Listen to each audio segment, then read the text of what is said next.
नमस्कार, मैं हूँ शिवानी और हम देख रहे हैं मैपिंग में आज हम पेनिनसुलर रिवर्स देखने वाले हैं। उसमें स्पेशली नर्मदा और तापी, ये वाली रिवर्स बहुत इम्पॉर्टेंट है हमारे लिए, तो ये वाली रिवर्स हम देखने वाले हैं। तो चलो देखते हैं। मैंने यहाँ पे ड्रॉ किया है और इसका आप प्लीज़ टेलीग्राम चैनल ज्वाइन करें, वहाँ पे मैं इसकी पिक भी सेंड कर दूँगी ताकि आपके लिए आसान हो। और जब भी आप वीडियो देखें तो प्लीज़ ड्रॉ करते रहिए, मतलब ड्रॉ करने से आपकी प्रैक्टिस बहुत अच्छे से होगी और आप कभी नहीं भूलेंगे। ठीक है, तो चलो देखते हैं। पहले तो मैं बताती हूँ, ये जो मैंने यहाँ पे ये पेंसिल से ड्रॉ किया है ना, ये रेंजेस हैं यहाँ पे देखिए। और ये देखिए, ये है मैकाल रेंज, हम इसको मैकाल रेंज या मैकाल हिल्स भी बोल सकते हैं आप। यहाँ पे है ये नीचे साउथ में, मतलब जो रिवर हमारी नर्मदा यहाँ से चलती है, तो ये सातपुरा रेंज है। और ऊपर ये विंध्या रेंज है और ये जो है ये अरावली रेंजेस है। तो ये रेंजेस है। और रेड से जो मैंने डॉट किया है ये प्लेसेस के नेम है। और जो रिवर्स है ये ब्लू में आप रिवर्स देख रहे हैं और रिवर्स के नेम भी आप ब्लू में ही देख रहे हो। और थोड़ा सा स्काई ब्लू वाला जो कलर है ये मैंने रेंजेस के नेम लिखे हैं इसे। और जो ग्रीन देख रहे हो आप, इसे मतलब ग्रीन एरिया वाले प्लेसेस का नेम है। और ये मैंने यहाँ पे ये मध्य प्रदेश को यहाँ पे एमपी, राजस्थान को यहाँ पे, गुजरात को यहाँ पे और ये महाराष्ट्र को एमएच ऐसे किया है, ताकि मैं इसलिए बता रही हूँ क्या, क्योंकि आपको समझने में आसानी आए। तो चलो देखते हैं। पहले हम नर्मदा देखते हैं। जो ये अमरकंटक प्लाटो है यहाँ पे मध्य प्रदेश में, और ये थोड़ा सा छत्तीसगढ़ का थोड़ा सा पॉइंट आता है इसमें, ज़्यादा नहीं, बट हाँ ये अमरकंटक जो है पूरा मध्य प्रदेश में ही है ये प्लाटो, तो थोड़ा सा तो एक्सटेंड होता ही है। तो ये यहाँ से नर्मदा निकलती है, तो इसको नर्मदा कुंड भी बोलते हैं जहाँ से वो निकलती है। तो ये निकलती है तो चलती कैसे है, ये रिफ्ट वैली, ये जो रिफ्ट वैली है मतलब ज़्यादा खोल होता है एरिया, मतलब डीप एरिया होता है, उसको हम रिफ्ट वैली बोलते हैं। तो वो रिफ्ट वैली से चलती है ऐसे। तो जब वो ये चल रही होती है तो नीचे से ये सतपुरा रेंज होती है, मतलब साउथ में इसके, मतलब नर्मदा रिवर के साउथ में सतपुरा रेंज है और नॉर्थ में विंध्या रेंज है। तो ये दोनों के बीच में से चल रही है। तो ये चलती है, ये मध्य प्रदेश से चल रही है, फिर ये यहाँ पे बॉर्डर करती है महाराष्ट्र और मध्य प्रदेश के बीच में, यहाँ पे बॉर्डर करती है। फिर ये ऐसे उतरती है तो यहाँ पे गुजरात और महाराष्ट्र के बीच में बॉर्डर करती है। और फिर बाद में ये गुजरात में एंटर करती है।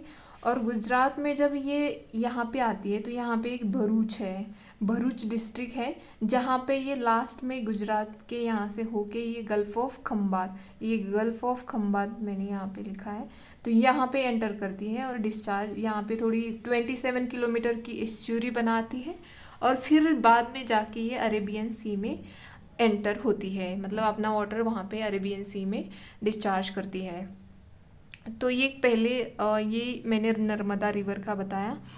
तो अब देखते हैं हम तापी।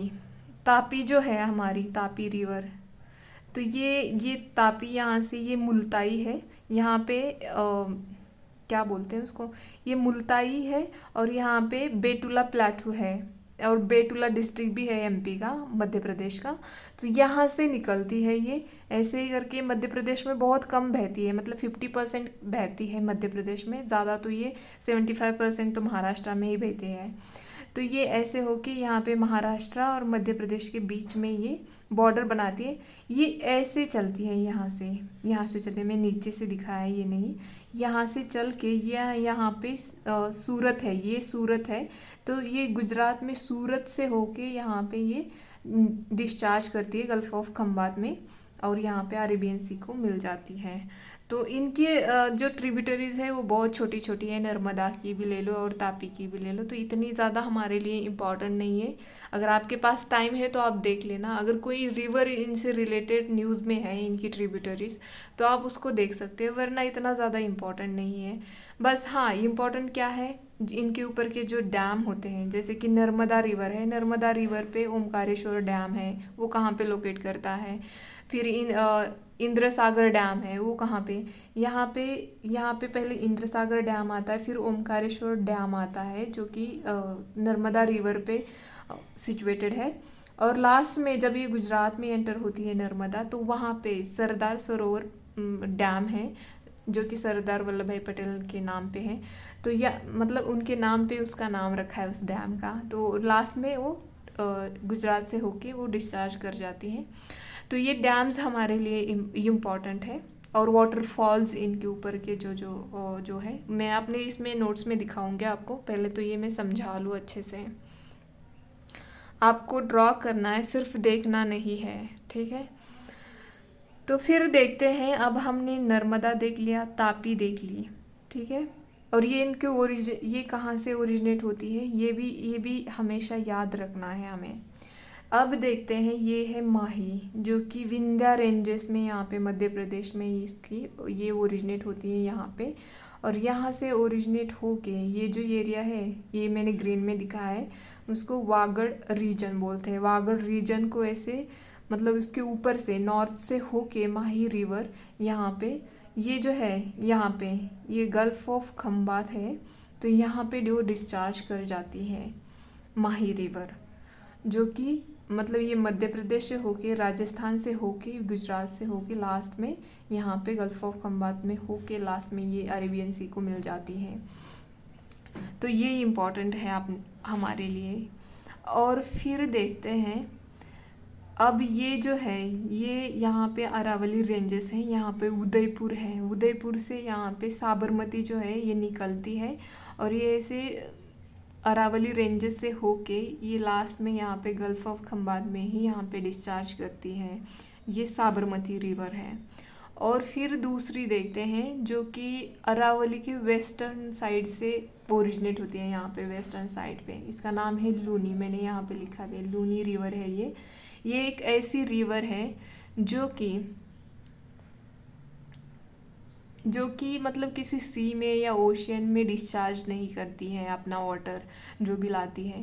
ये यहाँ पे राजस्थान में ज़्यादा तो बहती है। फिर गुजरात में यहाँ पे रन ऑफ कच्छ है, ये रन ऑफ कच्छ का एरिया है, यहाँ पे एक स्वैम्पी एरिया है, वहाँ पे ये डिस्चार्ज करती है अपना वाटर। किसी ओशियन में या किसी सी में ये डिस्चार्ज नहीं करती है, इतना याद रखना है हमारे लिए। और ये राजस्थान से मोस्टली ज़्यादा, तो मतलब राजस्थान में इसका एरिया ज़्यादा है और गुजरात में थोड़ा कम है।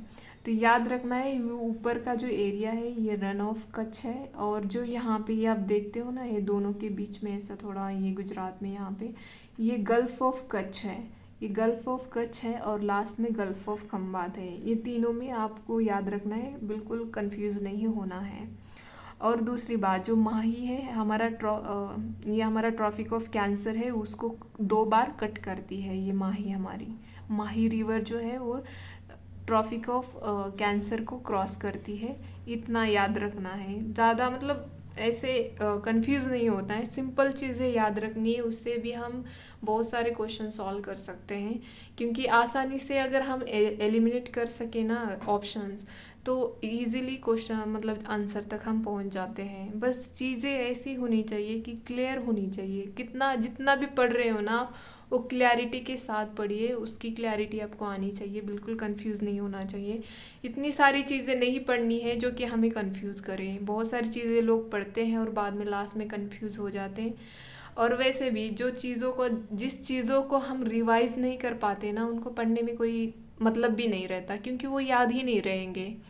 तो उतना ही पढ़े जितना आप रिवाइज कर सकते हैं। ये बहुत सारी चीज़ें नहीं पढ़नी है, बहुत सारी इकट्ठा नहीं करनी है। पीएचडी किसी भी सब्जेक्ट में नहीं करनी है। जिन्होंने की है वो बात अलग है, मैंने खुद ने पीएचडी कर डाली है एंशिएंट में, वो बात अलग है। बट ऐसा बिल्कुल नहीं करना है, ठीक है। जितना इम्पोर्टेंट लगता है उतना ही पढ़ना है और उसको ही मल्टीपल टाइम्स रिवाइज करना है। देखो, टॉपर ने भी ये बात हमेशा कही है और मैं खुद के अपने एक्सपीरियंस से भी ये बात कहती हूँ कि आप रिवीजन नहीं करते हैं ना, तो कोई मतलब नहीं आपने कितना पढ़ा है, क्योंकि वो लास्ट में आपके कुछ काम भी नहीं आएगा। क्योंकि याद ही नहीं रहेगा तो काम क्या आएगा आपके। तो इसीलिए मैं कह रही हूँ कि जितना भी पढ़िए उसको मल्टीपल टाइम रिवाइज करिए और खुद पे यकीन रखिए कि हम कर सकते हैं। कभी दूसरों से ये मत पूछिए कि मेरा क्लियर होगा कि नहीं होगा, ये दूसरे कोई बताएगा भी नहीं आपको। आपको पता है आपने कैसे पढ़ा है, कैसे रिवाइज किया है, तो उसी के अकॉर्डिंग आपका निकलेगा। और खुद पे भरोसा रखना हमेशा ज़रूरी होता है। जितना हो सके उतना अपना टाइम स्टडी में इन्वेस्ट करिए, प्लान बनाइए कि कैसे रिवाइज करना है, कब रिवाइज करना है। देखो, टफ तो सबको होता है, हर दिन सबको टफ लगता है कि यार, डाउट तो सबको आते हैं कि मेरा होगा कि नहीं होगा। तो इसमें बिल्कुल इस पे ध्यान मत दीजिए, बस अपना काम करते रहिए, अपने कर्म पे फोकस रखिए, फल की चिंता मत करिए।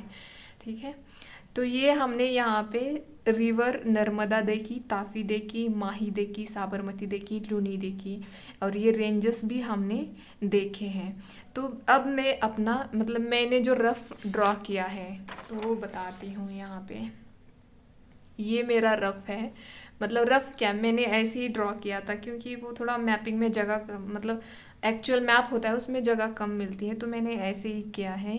यहाँ पे ये अमरकंटक प्लाटो दिखाया है मैंने, और यहाँ पे इधर से सोन रिवर निकलती है, ये नर्मदा यहाँ पे चल रही है, यहाँ पे मैकाल रेंज है और वो मैकाल हिल्स भी कहते हैं हम, और ये एमपी में चल रही है रिवर, ये रिफ्ट वैली से निकलते जा रही है, और ऊपर है विंध्या, नॉर्थ में, साउथ में सतपुरा है। फिर से दोबारा वही चीज़ें बता रही हूँ मैं ताकि आपको अच्छा हो।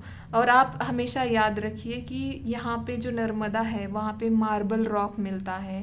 आप कंफ्यूज बिल्कुल मत होना, क्योंकि जो डेक्कन प्लाटू है वो पास ही है, तो आपको लगेगा कि नहीं मार्बल रॉक क्या मिलेगा, दूसरा ही कुछ मिलता होगा, तो नहीं, बिल्कुल भी नहीं, मार्बल रॉक ही मिलता है, ये याद रखना है। और एमपी में नियर जबलपुर में जो है वो धौंधर फॉल है, दौंधर या दौंधर कुछ भी बोलिए, आपके अकॉर्डिंग प्रोनाउंस कीजिए, दौंधर फॉल है। और यहाँ पे जैसे निकलती है रिवर, यहाँ पे अलिया बेट आइलैंड है, यहाँ पे रिवर नर्मदा पे, और उसके बाद है इंद्र सागर डैम, उसके बाद है ओमकारेश्वर डैम, और उसके यहाँ पे ऊपर से दर्दी फॉल है, दर्दी फॉल, और ये मानधर फॉल है, इधर मानधर, ये गुजरात में ही आता होगा मानधर फॉल। तो ये आप याद रखिए। मैंने बस ये इसलिए दिखाया क्योंकि ये फॉल और ये जो आइलैंड है इसके बारे में मैंने उसमें बताया नहीं था, इसलिए मैं बता रही हूँ। जो नर्मदा रिवर है वो मध्य प्रदेश में 1077 किलोमीटर रन करती है, महाराष्ट्र में 74 किलोमीटर, मतलब कम, सबसे कम महाराष्ट्र में फ्लो करती है, और गुजरात में 161 किलोमीटर रन करती है। तो ये भी यहाँ पे बताना था। इसकी नर्मदा की 41 ट्रिब्यूटरीज है, बट वो छोटी छोटी है, हमारे लिए इतनी ज़्यादा इम्पोर्टेंट नहीं है। नर्मदा जो है इंडिया की 5th लार्जेस्ट रिवर में आती है, ये भी मैंने वहाँ पे नहीं बताया, तो मैंने सोचा कि यहाँ पे बता लेती हूँ।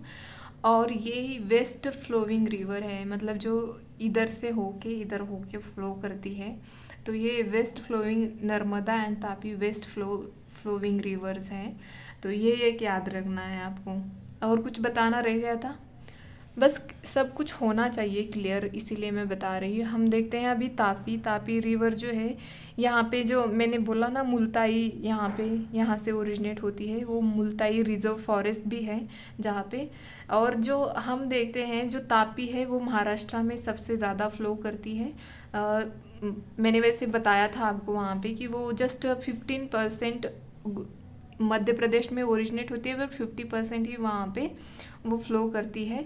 और यहाँ पे जब देखते हो आप, यहाँ पे जो हमारी ये सतपुरा रेंजेस है उसके नीचे गाविलगर रेंजेस है जो कि महाराष्ट्र में और थोड़ी सी मध्य प्रदेश में आती है, ये भी हमें पता होना चाहिए। और ये ऐसे निकलते निकलते यहाँ पे लास्ट में सूरत के पास मर्ज हो जाती है गुजरात में। तो ये तापी रिवर है, इसकी एक ट्रिब्यूटरी पूर्णा रिवर है जो कि महाराष्ट्र में ही आती है।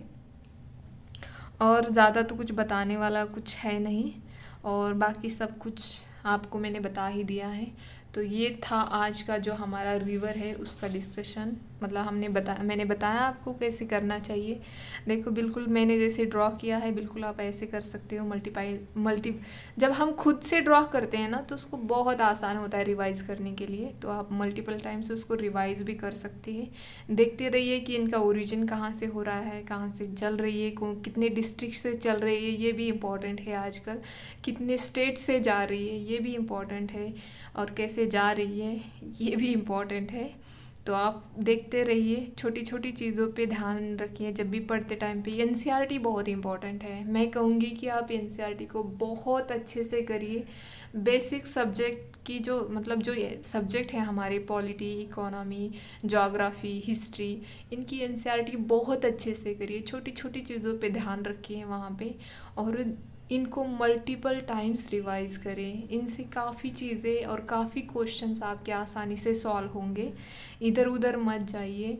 अभी देखो प्रीलिम्स पास आएगा, काफ़ी वीडियोस आपको अवेलेबल मिलेंगे, काफ़ी सारी चीज़ें अवेलेबल मिलेगी पीडीएफ के फॉर्म में, और इसमें बिल्कुल नहीं जाना है। अगर कोई वीडियो आपको किसी की अच्छी लगती है तो बिल्कुल देखिए, बट हाथ में पेन और बुक होनी, मतलब नोटबुक होनी चाहिए जिस पे आप ड्रॉ कर रहे हो या कुछ लिख के ले रहे हो, ताकि आप बाद में उस वीडियो को तो रिवाइज नहीं कर पाते ना, बट जो आपने लिख के लिया है उसको रिवाइज करेंगे, तब जाके यूट्यूब वीडियो का फ़ायदा होता है। वरना ऐसे फ़ायदा नहीं होता है, जस्ट देख रहे हैं रैंडमली तो भूल भी जाते हैं। और जब हम वीडियो सिर्फ देखते रहते हैं ना, वो हमारी जो क्षमता होती है सोचने की वो कम हो जाती है। तो इसीलिए जब भी आप वीडियो देख रहे हो ना तो लिख के लीजिए, बाद में आपको वो आसानी से रिवाइज करने मिलेगा। तो बुक्स पढ़िए, बुक्स पे ज़्यादा फोकस रखिए रादर दैन वीडियो पे। मैं खुद बनाती हूँ वीडियो, बट मैं बस आपको बताने के लिए बना रही हूँ, और ये एक माध्यम है जो इंटरेक्ट करने का। वरना इससे ना आप सीखिए, जो जिन लोगों को पता नहीं है ना वो लोग इससे सीख सकते हैं, लेकिन बुक्स को बिल्कुल स्किप मत करिए। खुद से बुक पढ़िए, बुक से समझिए, सोचिए कि मतलब सोचने और समझने की शक्ति तभी आती है जब आप बुक पढ़ने लगते हैं। तो बहुत ज़्यादा इम्पॉर्टेंट है। और आपको जहाँ पे भी कंसेप्ट क्लियर नहीं है आपकी, वहाँ पे आप यूट्यूब वीडियो देखिए, वहाँ से अपनी कंसेप्ट क्लियर करिए।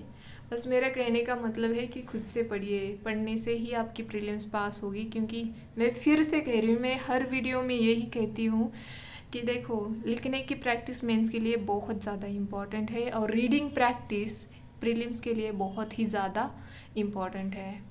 तो इतना ही है आज के लिए। और जो बाकी हमारी रिवर्स रह गई है, गोदावरी, महानदी, कृष्णा, कावेरी, ये बहुत ही ज़्यादा इम्पोर्टेंट रिवर्स हैं हमारे लिए, तो इनको भी हम देख लेंगे। तो आज के लिए इतना ही, धन्यवाद।